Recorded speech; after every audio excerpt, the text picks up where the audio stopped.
Hi everybody, this is Mela from the Whispers and Ashes, and I wanted to share this little video I have. It's half an hour long. It is a podcast that I did on Facebook through Spiritual Growth Forum, and there I talked about grief. I talked about different ways to help move through grief and all the different feelings and things some of the feelings and things like that can happen as we go through our afterlife, just as they're going through their afterlife. So I invite you to check it out. I have it attached. Leave your messages. Leave me what you think.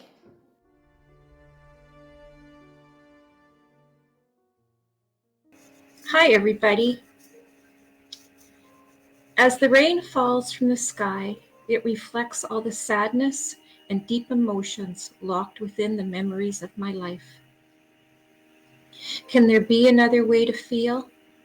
Is there a light that can shine, a thought that can change, an eraser that allows for memories without the hurt? The longing is a reminder of the happier times, of love and tenderness, of openings and connection from one to another. It's a time to remember these reminders with new eyes, to celebrate these events with light and love, instead of with defeated ones. Every time you think of them, shine a little light, and soon you will see the road to new avenues.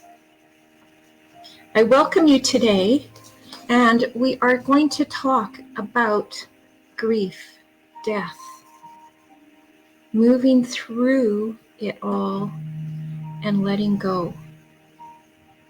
It's a heavy topic, controversial topic, and it's crazy to think that I'd be the one talking about this and working with this, since when I was younger, I couldn't even go to a funeral.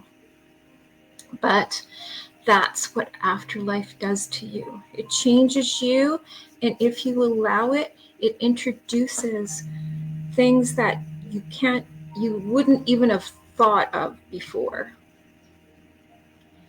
Your loved one has crossed over into the afterlife, but what you didn't know is, so have you. You've entered into your own afterlife.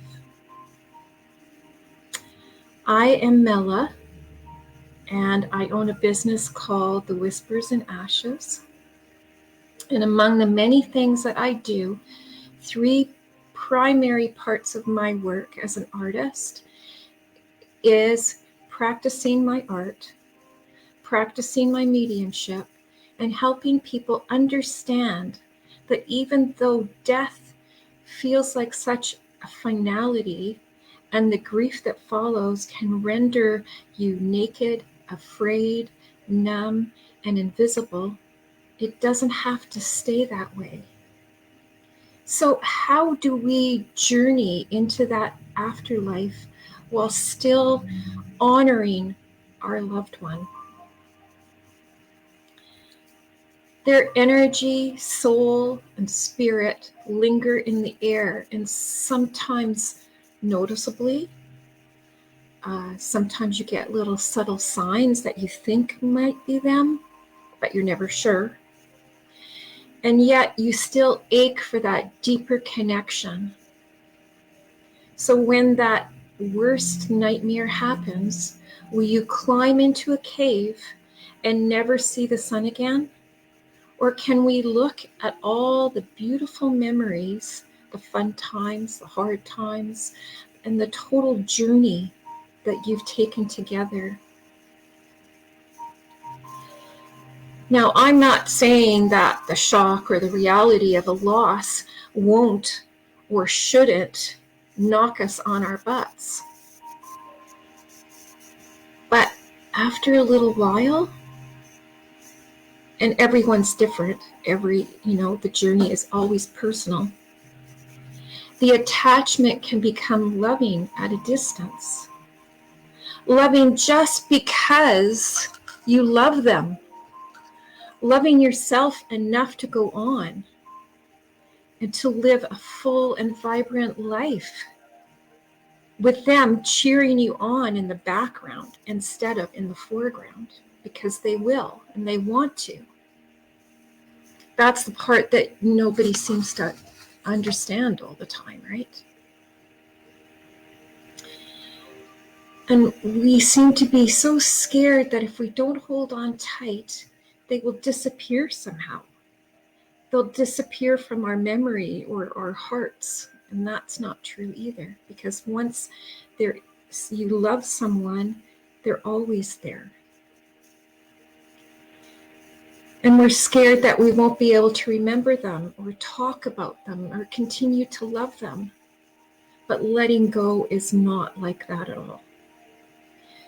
And we'll talk about letting go and what that really means in a minute. But first, I'd like to talk about grief, because that's what holds us there. Grief is a universal experience. It suddenly strikes you like a free fall from an airplane that somebody shot you out of. You have no parachute, and when you look down, there's only jagged rocks below. In that terrifying descent, you try and avoid crashing, but nothing and no one is going to catch us.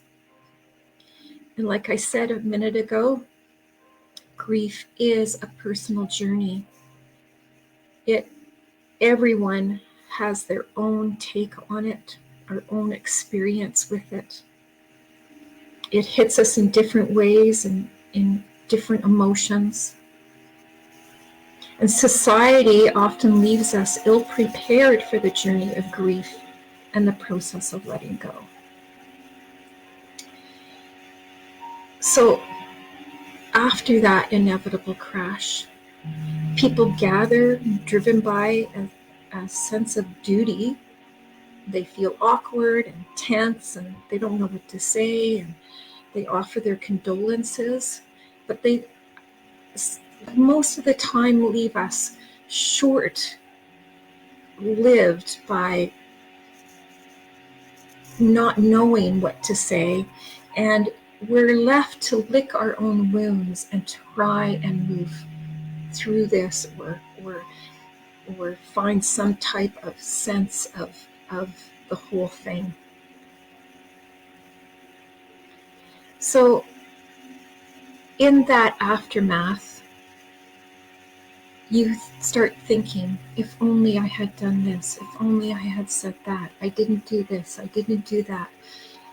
Can go on and on and on, and your mind will start to play tricks on you, and you do the blame game, and you get these haunting thoughts. But still, you get that yearning for connection, and that grows more and more intensely. But out of death, a seed is born, and it is up to us to see it, water it, and nurture it. And this is where belief and the openness for possibilities can become a lifeline and lifting you off that boulder of despair. Your soul and their soul is eternal, and it's temporarily housed in these physical bodies. So when the body returns to earth, the soul or spirit, or whatever you'd like to call it, remains, seeking comfort to those that are left behind. As an artist and a medium, I offer a unique way to bridge this gap with what I call the Whispers and Ashes cremation portraits. And it's not just portraits. on canvas. I do them on glass as well, and I'm making stained glass pieces, and I'm painting personal urns as well. So by incorporating these cremains into the painting, I create a tangible connection to your loved one. It promotes healing of your heart, your mind, and your soul. They provide comfort, stability, and a renewed sense of connection. And it helps you navigate in a new way in your new afterlife that you find yourself in. Grief asks you to step forward and do something different, even if it's one little thing. And of course, there is no time limit on this. And I really urge you to take at least 1 year before you even think about moving through this in a bigger way and starting to let go. So let's talk about letting go and what that means. It sounds like you have to do something, right? It sounds like you have to do this process of letting go, and you have to forget them or stop talking about them. But it's not about that. It's about allowing everything to wash over you with no judgment. Because it's not just their body or their presence that you're processing. It's your dreams with them, your wants and your desires that you had with them, that you were creating with them. All of that needs to be processed. And in that, you find a new way to be okay with what happened. It's kind of like they moved somewhere else. And the only way you can communicate with them now is learning Morse code. Do we know how to use Morse code? No. But we can learn how to use Morse code.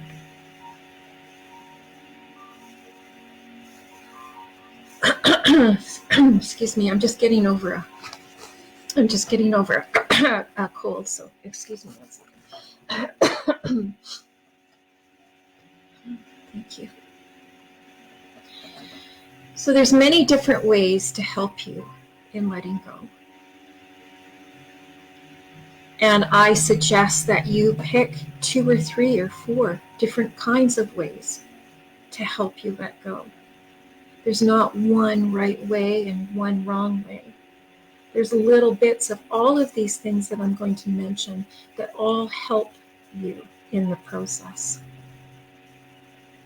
There's the Hospice Society if you live in Canada. I don't know about any other country, but they offer a walking group, a caregiver group, and one-on-one talk therapy. There's meditation. There's sound therapy. There's somatic movement. There's art therapy and neurographica. There's somatic breath work. There's dance. Get that energy moving. And of course, there's the Whispers and Ashes. Now, the whispers you receive from the portraits will cut through the mystical pathways of grief and afterlife. You can uncover ways to sense the presence of your loved one, honor the bond that goes beyond the physical world. It can be a very profound and transformative journey as you explore the connection with those whispers. And one testimonial that I have, I do dogs and I do humans. So this young woman had a dog that she went through a very personal journey with, and she's lost that dog now. And she writes, I did a painting of her dog for her with the ashes. 230 days of missing you, and now it feels like you're here watching me always and forever. My most treasured item in my possession now. Thank you. You do not only capture her essence, but her spirit. It really feels like she is looking at me. Your art is out of this world. Amazing attention to detail. It's incredible. What a gift you have and have given. Thank you, Alicia. Now, my journey with all of this started when I was quite young. I was only 4, and my cousin was 5, and he passed away in a very tragic accident. And of course, I was so young that I didn't really understand any of that, and had no real idea of what it was to die. But as I grew up, I used to see him. He'd peek around the corner at me. He'd smile and giggle and laugh, and especially if I was feeling bad, or if I'd gotten in trouble or something like that, I'd see him all the time, and he'd make me feel better. And then years later, he stopped coming.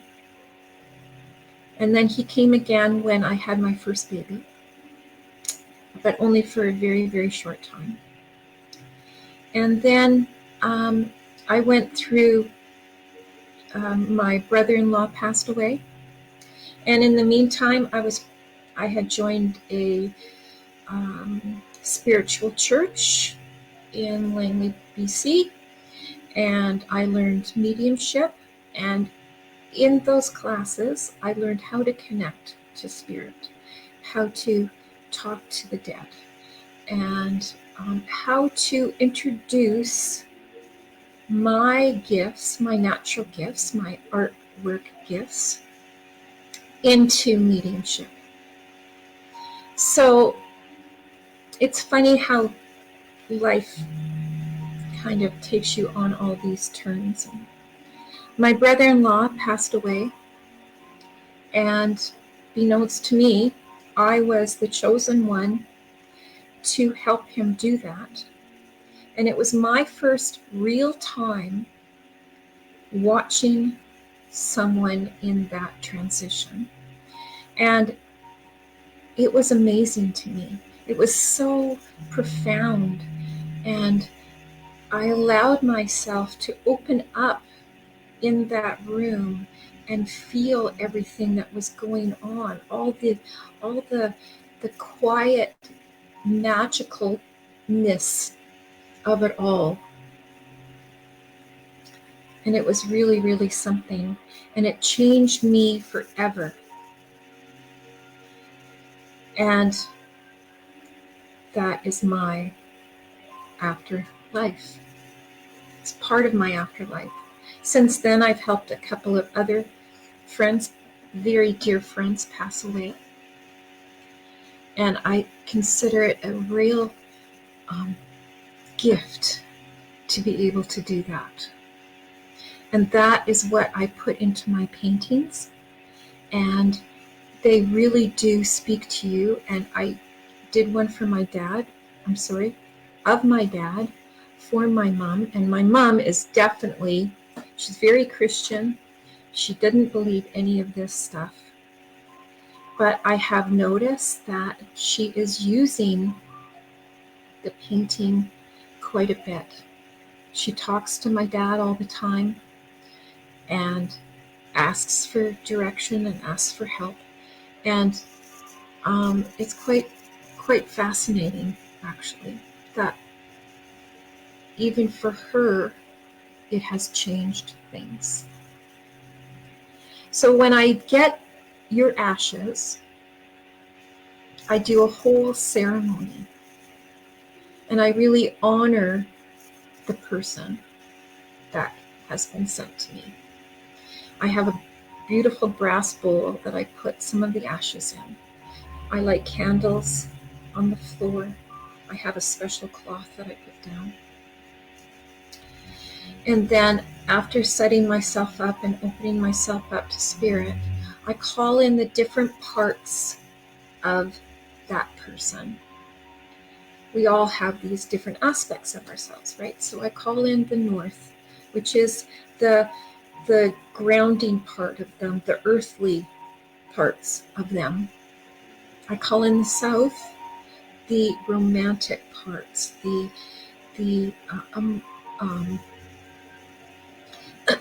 excuse me again. I call in the east, which is the air, the intelligence of them, their mind, what they're thinking. And I call in the west. The west is all about the emotional parts of them. And then I sit, I listen, and I welcome them to come. And then I write down all the messages I get. Some talk a lot. Some will talk for pages and pages. And others say very little, but what they've said is very profound. And then I ask that soul to stay with me and participate in my painting. They help me pick the colors. They help me pick the background. They help me pick what picture I'm going to choose to paint of them. And they take it very personally, and they can become very demanding sometimes, which is very funny. I have another testimonial. This woman, her name is Catherine, and I did her husband. He had already been gone for a couple of years. She had done some other types of alternative therapies, but still found that she was stuck a little bit, that her heart still yearned for that connection that I'm talking about. Thank you for the portrait of Bob. You captured his personality, and there is a resonance around him. Having his smiling face in my visual world has lifted the loneliness I felt since his passing. I am reminded of the joy and laughter we shared, and go forward in my life with a smile again. I would recommend you to any person asking about a portrait, as this is one of the kindest purchases I have ever made for myself. Catherine.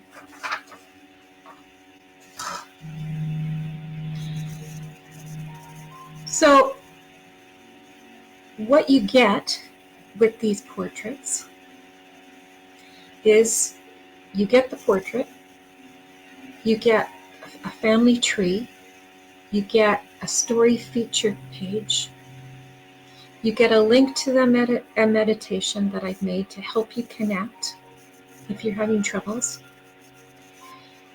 You get the message of mediumship. And soon I'm going to be making an exercise book that helps with other types of modalities. And I also offer, if you don't want a portrait, you can have a stained glass piece, and which is soon to come. It'll be done in January. And also cremation urns. So I did want to say there are a lot of questions about your connection to your loved one, and different signs. You know, the movies make it sound like they're just going to appear right in front of you, and you're going to see them, but that doesn't happen very often. And most people don't see that way. And it takes a lot of energy for them to appear to you. So the first 3 days after their passing is a great time to connect to them because they're still very close to the earth.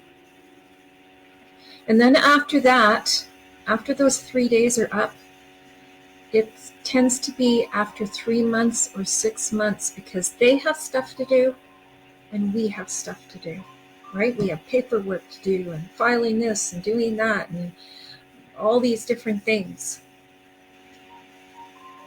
So don't think that you're not doing something or that they're not listening to you or whatever your mind might be thinking, because they have stuff to do. We have stuff to do for those 3 months or 6 months. And everybody's a little bit different with that measurement too. So, but after that, look for little subtle things.